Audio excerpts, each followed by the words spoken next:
Assalamualaikum warahmatullahi wabarakatuh.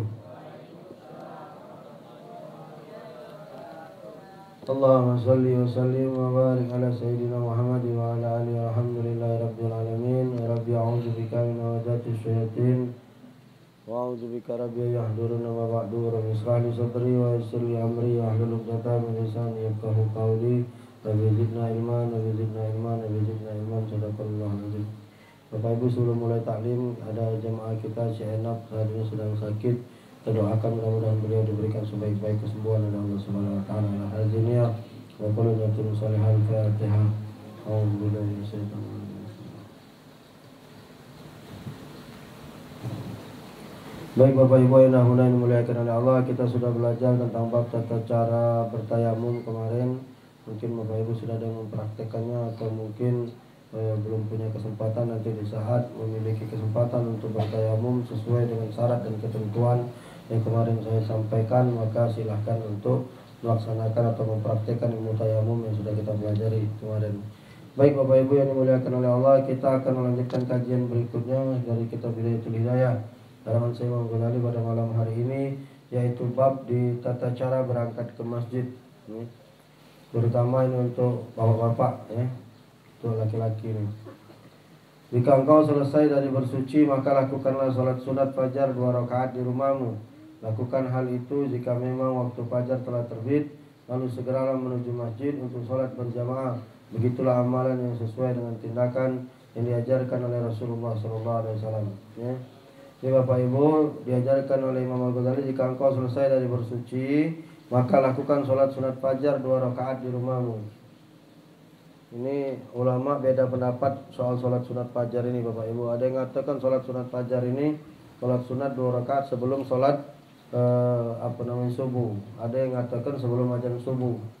Tapi kalau kita belajar, kalau ada dari guru ana, sunatul fajri khairun minad dunya wa ma fiha. Belajar dari hadis ini bahwa sunat fajar itu adalah 2 rakaat sebelum subuh.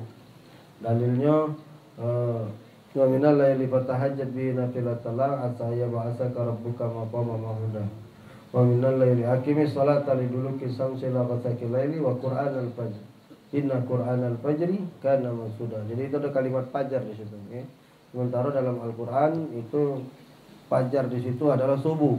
Jadi sunat fajar itu adalah sunat sebelum subuh. Maka kata Imam Al-Ghazali, ketika engkau sudah bersuci, maksudnya ketika kita bangun dari tidur kita, lalu kita bebersihan, lakukan sholat sunat fajar 2 rakaat di rumahmu. Jadi seutama-utamanya sholat sunat qobliyah subuh itu dilaksanakan di rumah, dengan catatan kalau rumahnya dekat masjid. Tapi kalau gara-gara sholat sunat 2 rakaat di rumah subuhnya lagi ketinggalan atau masbuk, maka ya tentu lebih baik sholat di masjid baik. Kalau aku di rumah ini, kalau azan ya, masih sempat aku azan qobliyah dulu di rumah. Sudah qobliyah di rumah, jalan kaki ya. Jalan kaki sampai masjid sekarang kan pas. Karena di masjid saya di waktu ke 10 menit setelah azan. Nah, makanya di sini yang jadi pengurus masjid ya, subuh-subuh itu jangan cepet nian komat tekan. Ngapa itu bocor ya? Mati kita situ. Mati gitu. Mati kita situ. Lepas itu. Gulung ambalnya, masa ada ambalnya? Ambalnya gulung, ambal yang ngomongan itu.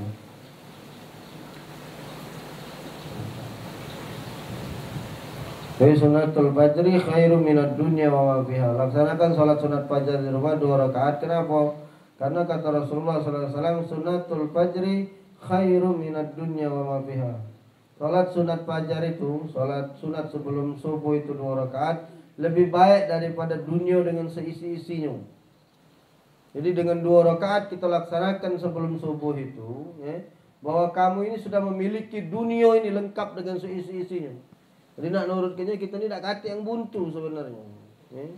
Kenapa? Kalau kamu ngerasa buntu, sholat sunat baik 2 rakaat sebelum subuh itu sama dengan kamu dapat dunia dengan seisi-isinya. Jadi tidak kata istilah buntu. Jadi orang yang paling kaya itu siapa mereka? Mereka yang melaksanakan sholat sunat 2 rakaat sebelum fajar. Maka ini biasakan sebelum kita berangkat menuju masjid, sholatlah sunat fajar di rumah 2 rakaat, lalu segeralah menuju masjid untuk sholat berjamaah, maka bergabung dengan jamaah yang ada di sholat subuh, lalu kita laksanakan sholat subuh berjamaah. Apa fadilah sholat subuh berjamaah, Ustaz? Oh, luar biasa. Kala Rasul sallallahu alaihi wasallam, "Man salatul isya fi jama'atin fa ka'anna man salatu fi nisfil lail. Wa man salatul subhi fi jama'atin fa ka'anna man salatu fil laili kullahu." Jadi kata Rasul, siapa yang sholat sunat, siapa yang sholat isya-nya berjamaah di masjid, maka dia seperti sholat di separuh malam. Ini kalau bapak ibu sholat berjamaah di masjid nih, tidur malam ini tidak ada tahajud misalnya, separuh malam itu kita dinilai Allah sedang sholat, padahal kita tidur. Yang dahsyatnya lagi sholat subuh. Wa man salatu subhi fi jama'atin fa ka'anna ma salatu fil laili kullahu. Siapa yang sholat sunat subuhnya, siapa yang sholat subuhnya berjamaah di masjid, fa ka'anna ma salatu fil laili kullahu. Sama seperti dia sholat di sepanjang malam. Nah, makanya bapak-bapak, untuk laki-laki yang soleh, sholatnya di masjid. Kecuali laki-laki yang soleha, sholatnya di rumah. Ya, jadi kalau laki-laki yang soleh itu sholatnya di masjid. Kecuali laki-laki yang soleha. Jadi kalau kamu sholat di rumah berarti laki-laki yang marah ibu-ibunya bapaknya. Jadi kalau nak jadi laki-laki yang soleh, sholatnya berjamaah di masjid. Mana kami ibu-ibu, kalau kehadiran ibu-ibu kira-kira tidak mengganggu sholat berjamaah, tak apa-apa ibu ke masjid, boleh bu, tak ada larangan sebenarnya. Memang paling utama perempuan tuh sholatnya di rumah, kalau ada kamar di dalam kamar. Kalau yang kira-kira masih muda, masih ya kira-kira kehadirannya itu bisa nganggu imam lah. Karena kan kalau yang muda-muda ini kan dia masih hobi berair, mambunya juga kan masih mambu minyak wangi. Kan kalau ibu-ibu kan sudah mambu minyak angin. Kalau kira-kira mambu apikson, mambu minyak angin sudah boleh bu. Misalnya ibu-ibu kira-kira mambu setcare terus misalnya kan, itu boleh ibu berjamaah ke masjid, tak apa-apa. Apalagi mohon maaf, ibu lah jando, lah tua pula, laki lah ninggal kan, daripada dewean di rumah, ibu berjamaah di masjid boleh Ustaz, boleh. Tapi kalau yang masih muda, apalagi pengantin baru misalnya, maka utamanya lebih baik sholat di rumah. Karena kehadiran ibu itu bisa mengganggu imam. Ngapa bisa mengganggu imam? Perempuan ini kadang dia berjalan, dia 3 meter sudah lewat, bayi mambunya masih. Perempuan itu dia belum lewat bu, mambunya lah tercium. Dia lewat lah jalan 3 meter, mambunya masih tinggal. Apa dah rusak, imam lagi ngimpin sholat. Allahu Akbar. Oh, Maryam di belakang ini. Karena mampu Maryam lah masuk dari pintu masjid lah ke depan. Nah, maka kalau ibu ke masjid, jagalah penampilan. Apalagi kalau ibu pakai cadar misalnya kan, ya sudah, kata masalah. Cuma biji mata baik kejingoan. Lumayan lah bu, hemat bercadar. Tak pakai abang bibir kamu ya. Kalau tak pakai cadar kan, pakai abang bibir pula. Berkat bercadar ni alhamdulillah, tak pula. Masuk penghematan, tidak ada nak beli abang bibir lah.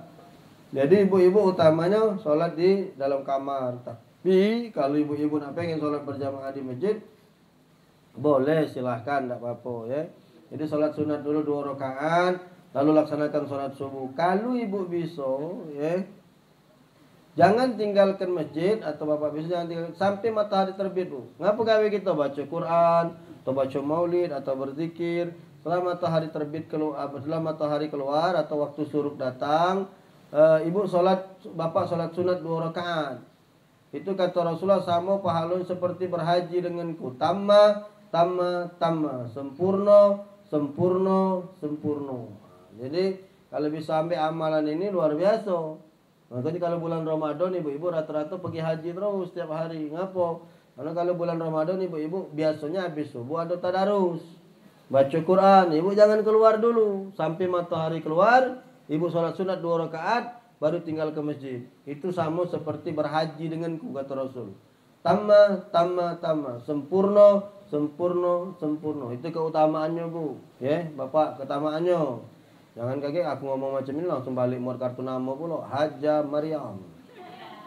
Ngapa kau dapat haja? Uji Ustaz, kalau sholat subuh tak ada balik-balik sampai matahari terbit sama cak berhaji dengan Rasul. Itu kan fadilahnya ya. Tapi haji ini tetap pergilah, kalau ada duit daftar pergi pergi haji. Jangan kau meninggalkan sholat berjamaah, lebih-lebih sholat subuh. Karena ayat ini macam itu. Aqimis sholata liduluki samsi ila ghasaqil laili wa Qur'an al-fajr. Laksanakan sholat mulai dari terbitnya fajar, mulai tenggelamnya matahari sampai dengan terbitnya fajar. Wa Qur'an al-fajr, lebih-lebih sholat subuh. Allah yang ngomong itu. Kenapa? Karena sholat subuh itu disaksikan oleh para malaikat-malaikat. Inna Qur'an al-fajri kana masuda. Karena sholat subuh itu kata Allah, sholat yang disaksikan oleh malaikatnya Allah. Nah, jadi jangan meninggalkan sholat berjamaah, lebih-lebih sholat subuh. Itu Al-Quran yang ngomong. Karena sholat berjamaah melebihi sholat sendiri dengan 27 derajat. Jadi dengan sholat berjamaah di masjid sama dengan sholat lebih hebat dari sholat dawean 27 derajat, Bu. Pak, makanya jangan niat tinggalkan sholat berjamaah. Kalau ibu masih punya suami, perintahkan suaminya sholat berjamaah di masjid. Cak bini aku dia sholat di rumah, aku sholat di masjid. Dia dapat pahala yang sama. Sama dengan aku sholat berjamaah di masjid.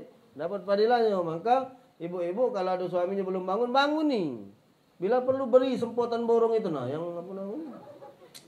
semprotan banyu itu. Tidak apa-apa, ya. Semproti, bangun. Ngapa? Ibu nak dapat padilah pahala 27 kali lipat, ya. Maka ini diambil fadilah ini, ambil laksanakan salat berjamaah ini, ya, lebih hebat 27 derajat dari salat sendirian di rumah.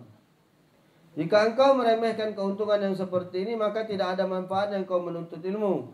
Sungguhnya buah dari hasil menuntut ilmu adalah jika engkau mengamalkan al-ilmu bila amalin kasajjarin bila samarin. Ilmu tanpa amal bagaikan pohon tanpa buah. Ibu belajar tidak ibu amalkan, kata guna.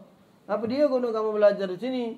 Bapak belajar di sini untuk apa? Tentunya untuk mengamalkan ilmu-ilmu yang sudah disampaikan. Saya hanya menyampaikannya saja. Maka tugas daripada ibu-ibu adalah melaksanakan dari apa pelajaran yang kami sampaikan. Jadi al-ilmu bila amalin kasajjarin bila samarin. Kebanyakan daripada ibu-ibu ini beribu kali maaf. Kenapa aku ngomong ibu-ibu terus? Karena ibu-ibu inilah yang rajin ngaji. Ngajinya rajin, zikirnya rajin, baca Qur'annya rajin, tapi tidak galak ngamal ke. Lah diomongkan oleh ustaz, dosa daripada bergibah itu kama yaqulu narul khatab. Sama seperti baro memakan kayu bakar, sama seperti baro api memakan kayu bakar. Tapi dia masih bergibah. Dia omongkan ustaz, makan dan minum tangan kanan, masih makan minum tangan kiri. Ada yang lebih lucu lagi, anggota pengajian tapi boesan. Ini ibu-ibu, dia ngaji sama-sama ngaji tapi pemusuhan. Dak teguran, dak ini boesan, dak saling ini. Padahal dia satu pengajian, apa namanya? Padahal di dalam hadisnya Rasul katakan tidak halal seorang mukmin itu bermusuhan lebih dari 3 hari. Jadi apa dampak dari kita belajar itu juga? Bapak-bapak ada juga yang boesan, jarang tapi. Karena ibu-ibu ini banyak kocaannya, yang kredit lah, yang inilah, itu tinggal nyadi kepala ini. Maka ibu-ibu dah kata guna kamu ngaji. Kalau kamu dengan kawan masih berboesan, masih tak berstegoran, masih sekatoan, tidak guna ngaji ini. Karena tidak halal kata Rasul. Seorang mukmin itu kalau dia bermusuhan lebih dari 3 hari. Alhamdulillah Ustaz, kami tak nyampe 3 hari Ustaz. Jadi 3 bulan. Lebih parah berarti ya. Maka kalau kita belajar mengaji, tentunya kita mengamalkan ilmu-ilmu yang diajarkan oleh para guru-guru kita. Apalagi hari ini hari guru gitu. Hari ini guru itu gugu dan ditiru. Digugu dan ditiru. Jadi adanya guru itu untuk dimeloi. Laqad kana lakum fi Rasulillah uswatun hasanah. Sudah ada di dalam diri Rasul itu suri tauladan yang baik.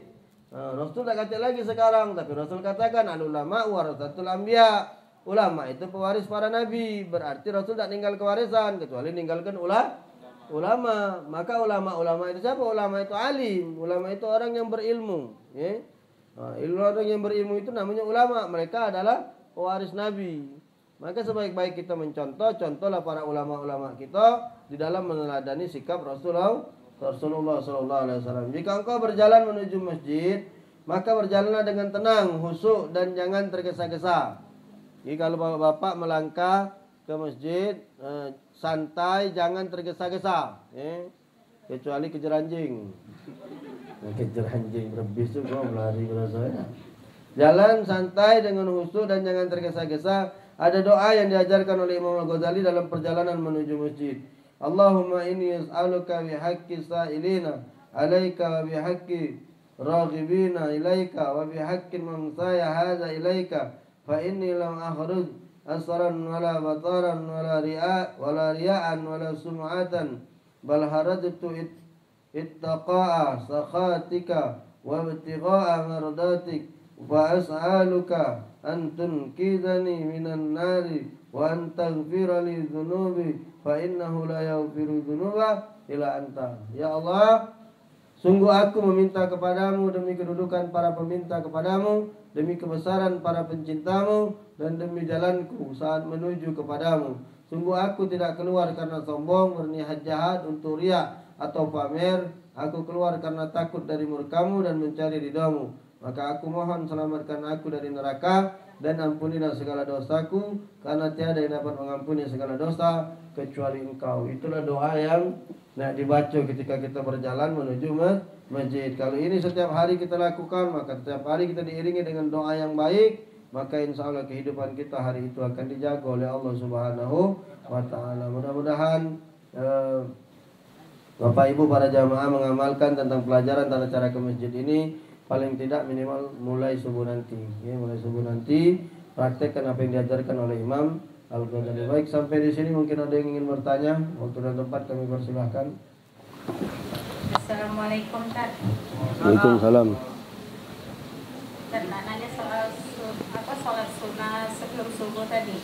Kan katanya kan laki-laki di masjid. Nah kalau kita perempuan kan kadang pas dia sebelum itu kan harusnya sebelum kantor katanya kan, sebelum beduk subuh. Tapi kalau kita sudah beduk subuh melakukan sholat sunnah itu, macam mana tadi? Sudah beduk subuh. Sebelum apa sesudah? Sesudahnya. Iya, sunat fajar itu sunat sebelum subuh. Artinya sudah azan subuh, sudah selesai azan, kamu sholat sunat, namanya qobliyah subuh. Sunatul fajar itu ada juga nyebutnya sebagai sunat sebelum subuh. Itulah laksanakan 2 rakaat. Terima kasih. Mudah-mudahan bermanfaat. Kita sholawatan bersama. Mudah-mudahan sholawat terbaik kita, sedekah terbaik kita diiringi dengan sholawat ini akan menjadi asbab semua hajat kita dikabulkan oleh Allah Subhanahu wa Ta'ala. Ya Nabi salam alaika, ya Rasul salam salam alaika.